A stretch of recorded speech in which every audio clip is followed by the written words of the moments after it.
ही आपली सीलच्या बाहीसाठी मी कपडा घेतलेला आहे. कपडा आपल्याला पहिल्यांदा असा जसा मी दाखवते समोसा घडी आपल्याला करून घ्यायची आणि ही घडी व्यवस्थित सेट करून घ्या, कारण जशी आपण घडी सेट करेल त्याच्या एवढी आपली बाहीसाठी चुन्यासाठी आपल्याला कपडा तसा वाढवून घ्यायचा. त्याप्रमाणे घडी छोटी मोठी तुम्ही करून घेऊ शकता.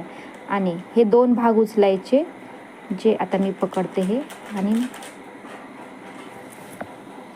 मध्ये हात ठेवून दुसऱ्या 2 भागावर नेऊन ते अटॅच करायचे किंवा त्याच्यावर नेऊन ठेवायचे. हे बघा अशा प्रकारे. आता हे बघा, हे 2 भाग मी उचलले आणि ह्या 2 भागावर मी ठेवले हे अशा प्रकारे. आता आपल्याला याच्यामध्ये बाही आकायला घ्यायची. व्यवस्थित सेट करा कपडा. आणि आपली बाही लांबी 3.5 आहे, तर त्यात 1 इंच प्लस शिलाईसाठी आपल्याला करायचं आहे. तर मी 4.5 इंचाची ही मार्किंग करून घेते. आणि आता जिथून आपण जसा कपडा वाढवला त्याप्रमाणे मला 13 इंच माझा बनतो आहे, तर मी पूर्ण 13 घेते. हे बघा अशा प्रकारे हे 13. आणि जिथून 13 खूण केले तिथून आपल्याला राऊंड शेप द्यायचं आहे बाहीच्या उंचीपर्यंत, किंवा आंब्रेलासारखा लुक तो क्रिएट होतो. हे बघा असा गोल राऊंड झाला. राऊंड एकदा व्यवस्थित दिला की तुम्हाला व्यवस्थित तिथून कटिंग करून घ्यायचं आहे. हे मी कटिंग केलेली बाही तुम्हाला याची एकदा माप घेऊन दाखवते. हे बघा याचं माप हे 13 आहे आणि उंची 4.5. खाली शिलाईसाठी अर्धा इंच, वर शिलाईसाठी अर्धा इंच असं आपण 4.5 घेतलेला आहे.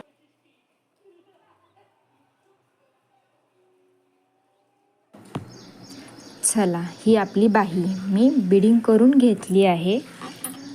हे बघा अशा प्रकारे माझी दोन्ही बाहींना बिडिंग करून झालेली आहे. आता आपण ही शिवायला घेऊ. शिवायच्या आधी मी काय केलं, मशनीची शिलाई मोठी करून घेतली. शिलाई मोठी केल्यामुळे ना बिडिंग आपल्याला जे फ्रिलच्या बाहीसाठी चुन्या पाडायच्यात ना लहान लहान, त्या मोठ्या शिलाई मारल्यामुळं आपल्याला त्या चुन्या पाडायची एक सोपी पद्धत आहे, मी तुम्हाला ती दाखवते. ही माझी शिलाई मारून पूर्ण झाली आहे.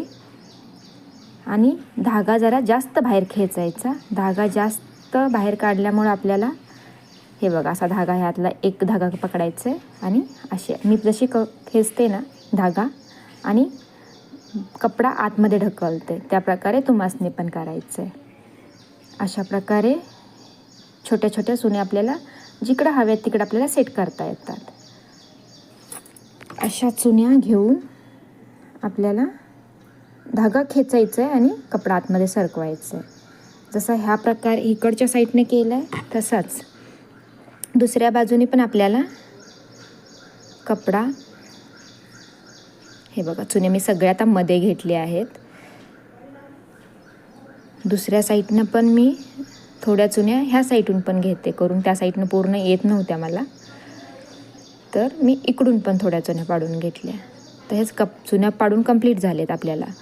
आता आपण बाही, ब्लाऊज आणि बाही एकमेकाला जोडून आपण जेवढा कपडा छोटा केला आहे, चुन्या पाडले जास्त, त्या पुरतात का म्हणून आपण असं कपडा बाही आणि ब्लाऊज एकमेकाला असं जोडून बघणार आहे.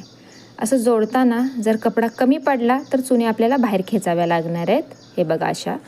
आणि जर जास्त झाला कपडा पुढं उरत असेल तर मग परत जसं आपण धागा पकडून कपडा आतमध्ये ढकलला तसा करून परत चुन्या आपल्याला जास्त करायचे. आता माझा पुरतोय बरोबर. चला आता आपण बाही आणि ब्लाऊज अटॅच करायला घेऊया. हे बघा असं व्यवस्थित कपडा बाहीचा ब्लाऊजवर ठेवून शिलाई मारायची. सुरुवातीला बघा मी चुन्या नाही घेतल्या, फक्त बाही सरळ प्लेन बाही लावायला घेतले. 5-6 इंचापर्यंत आपल्याला सरळ बाही जोडायला घ्यायचे.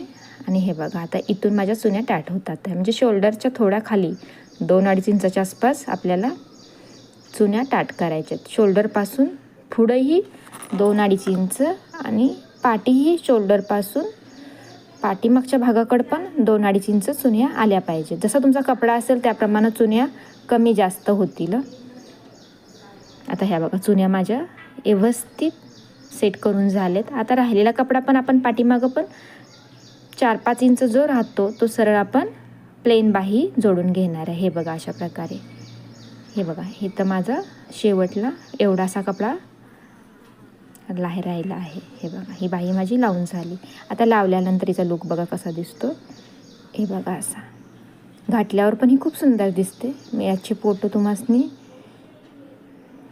शिवल्यानंतर मी याचे फोटो तुम्हासनी दाखवेलच पूर्ण तयार झाल्यावर. आता मी दुसरी ही बाही अशा प्रकारे लावून घेते. थँक्यू.